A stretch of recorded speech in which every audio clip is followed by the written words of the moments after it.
મનીષ મલ્હોત્રાની દિવાળી પાર્ટીમાં ગુજરાતી શેઠાણીનું પર્સ આકર્ષણ જમાવ્યું. નીતા અંબાણીએ મનીષે ડિઝાઇન કરેલી સિલ્વર સિક્વન્સ સાડી પહેરી હતી અને સાથે મોટા પન્નાના ઇયરરિંગ્સ પણ પહેર્યા હતા, જેણે દરેકનું ધ્યાન ખેંચ્યું હતું.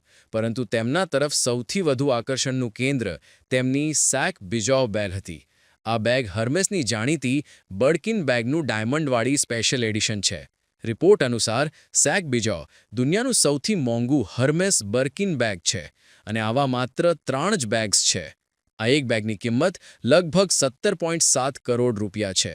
આ બેગ 18 કેરેટ વ્હાઇટ ડાયમંડમાંથી બની છે અને આમાં કુલ 3025 ડાયમંડ છે, જેનું વજન 11.09 કેરેટ છે. આ બેગની ખાસ વાત છે કે આ બેગ અન્ય બેગની જેમ યુઝ કરવા માટે નથી, પરંતુ બ્રેસલેટની જેમ પહેરવા માટે છે. હર્મેસના ડિરેક્ટર પિયર હાર્ડીએ આ બેગને 2012માં લોન્ચ કરી હતી. બેગનો ઉપરનો ભાગ મગરમચ્છની ચામડી જેવો દેખાય છે અને તેનું બોડી, હેન્ડલ, લોક હીરાજડિત છે, જે તેને એક ખાસ બિલ્કિન બનાવે છે. નીતા અંબાણીની હીરાજડિત જ્વેલરીએ સૌને ઝાંખા પાડી દીધા હતા.